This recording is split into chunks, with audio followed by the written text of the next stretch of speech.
Hola a todos, amable audiencia.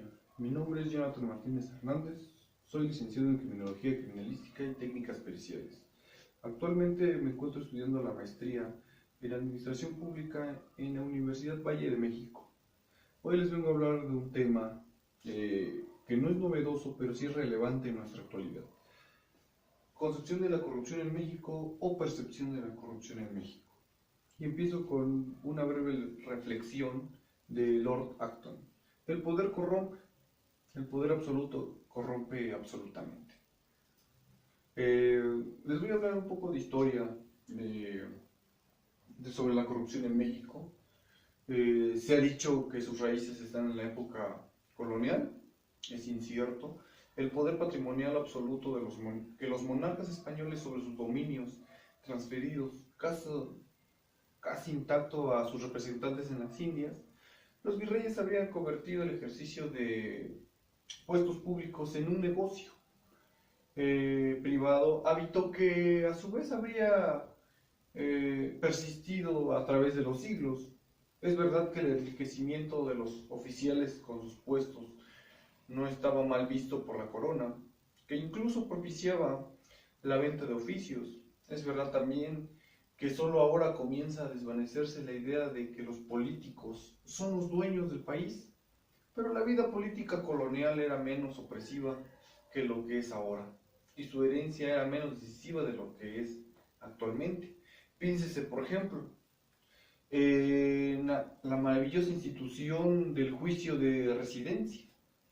Cuando los virreyes cesaban en sus funciones o eran transferidos a otros reinos, sufrían un arraigo forzoso para enfrentar y en su caso reparar los agravios que hubiesen infligido a particulares o corporaciones. Si el virrey en funciones, si el rey moría en funciones, el resarcimiento recaía sobre su sucesor. En este sentido, la colonia era más democrática que en la época actual. Ningún expresidente ha tenido que responder, ni se diga resarcir a la nación por sus faltas, robos o asesinatos que han cometido. En este caso, en aquellas épocas, los criollos escribían a la mano, eran prontos para emprender y poco prevenidos en los medios a ejecutar, entregándose con ardor a lo presente y atendiendo poco a lo venidero. Iturbide hizo negocios turbios en sus años de general invicto. Santana tuvo haciendas en México y Colombia, pero ambos fueron despilfarrados, desidiosos y descuidados. Buscaban más el poder que el amor a sus compatriotas. Soñaban con guirnaldas de olivo y un sepulcro de honor. El dinero no estaba en un horizonte práctico ni axiomático para ellos. Los liberales de la Reforma tuvieron todas las cualidades cívicas, incluida por supuesto la honradez. Juárez pedía préstamos personales para sobrevivir, pero como sabían que los hombres son falibles, crearon una constitución que limitaba las fallas de un posible ejecutivo corrupto por 3 vías principales, que son la Comisión de Hacienda de la Cámara de Diputados, la Suprema Corte de Justicia y una prensa liberal. Estas instituciones llamaron a cuentas al expresidente Manuel González en 1885. México había vivido su primer momento de apertura económica, caracterizado sobre todo por la febril construcción de los ferrocarriles. Al amparo del gobierno se hicieron negocios ilícitos que se tradujeron en un déficit fiscal escandaloso en esos tiempos y que estuvo a punto de provocar la consignación del secretario de Hacienda y el tesorero de la Federación en aquel entonces. Don Porfirio Díaz, pérfido instigador de la maniobra, terminó por absolver a su compadre y de ese modo se enfiló sin rival alguno hacia la reelección perpetua. Pero el presidente se había sentado, había existido corrupción. El presidente, dueño de un dominio político absoluto, podía otorgar prebendas, concesiones, con libertad de un rey, pero en lo personal tenía que ser y parecer honrado, para que la Cámara, la Corte y la prensa no tuvieran que llamar a cuentas. Las cuentas quedarían a cargo de un ministro de Hacienda, quien ejercería un manejo financiero responsable y autocontenido, en el cual cabían favores y preferencias, pero no la corrupción, entre comillas. En el río revuelto de la revolución, muchos humildes pescadores se hicieron millonarios. El pueblo de la Ciudad de México inventó un vocablo, carrancear, como sinónimo de robar, y llamaba constitucionalistas a los constitucionalistas. Pero no hay que confundir el botín de guerra con los cañonazos de 50,000 pesos que disparaba Obregón con la corrupción moderna. Es verdad que al grito de revolución me ha hecho justicia. Buena parte de la nueva clase militar cobró generosamente su participación revolucionaria mediante la incautación de haciendas. Es verdad también que el compromiso del Banco Nacional de Crédito Agrícola fue fundado en 1926, desvirtuó su vocación y arruinó sus finanzas, otorgando los famosos e irrecuperables préstamos de favor a generales. La corrupción moderna en México está cumpliendo en estos días el medio siglo. La crean los licenciados, esos universitarios preparados, esos civiles de traje y corbata, a quienes el público llamó los tan prontistas, porque tan pronto tomaron sus puestos públicos, empezaron a trabajar para sus fines privados.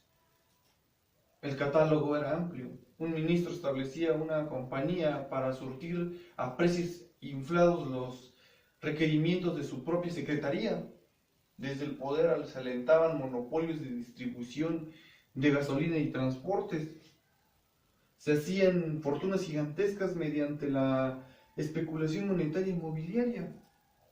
Y la desgracia es que no había límites, solo las voces aisladas de los débiles partidos de oposición, algunos viejos revolucionarios honrados o casi honrados, un puñado de escritores independientes.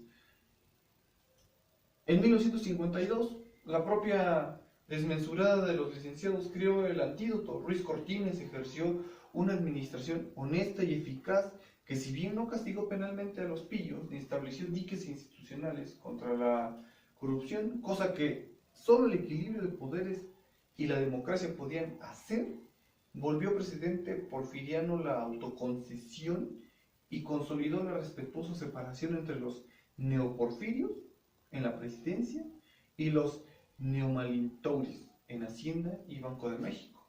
La corrupción creció en tiempos del bohemio López Mateos y tendió a limitarse un tanto en los del austero Díaz Ordaz, pero no mostraba todavía su rostro verdadero en un país que crecía casi al 10% anual con un 2% de inflación. La corrupción parecía un lubricante natural del sistema. Un brillante alumno de ingeniería, cuya numerosa familia vivía en una casa de 2 recámaras, aprovechó sus contactos personales en el círculo presidencial para alcanzar un puesto en el sureste petrolero, amasar una fortuna y retirarse a los 29 años en una suntuosa casa Tudor que mandó a construir. En los tiempos petroleros de López Portillos, esas historias de enriquecimiento incomprensible eran muy comunes. Pero, como toda esta historia de la que hemos practicado, actualmente se tienen escándalos realmente de enriquecimientos ilícitos y cada día ha ido en aumento. Y gracias a que estos tipos de servidores públicos han enriquecido, la deuda externa de nuestro país ha aumentado. Por lo tanto, ¿quiénes son los que terminan pagando las consecuencias? Nosotros, como ciudadanos. Pero Vamos a dar una definición y vamos a tomar los elementos indispensables para definir qué es la corrupción. La corrupción involucra un poder casi monopolista o monopolista sobre un servicio o la asignación de un recurso. El ejercicio de aquel poder para beneficio propio, por lo menos dos participantes tienen que estar involucrados. Pero vamos a definir la corrupción de acuerdo a lo que nos dice Kofi en el 2004 en una convención de las Naciones Unidas, una convención de anticorrupción de las Naciones Unidas. La corrupción es una plaga insidiosa que tiene un amplio rango de efectos corrosivos en las sociedades. Socava la democracia y el mandato de la ley, lleva violaciones de los derechos humanos, distorsiona los mercados, erosiona la calidad de vida y permite florecer el crimen organizado, el terrorismo y otras amenazas para la seguridad humana. La corrupción perjudica desproporcionadamente a los pobres al desviar fondos destinados al desarrollo, debilitando capacidad del gobierno para proporcionar servicios básicos y desalentar la ayuda superior y la inversión. Pero los tipos de corrupción se dan en 3 áreas específicamente. No quiere decir que no se den de más áreas, pero son las principales. En la judicial, en el ámbito político y en el ámbito económico.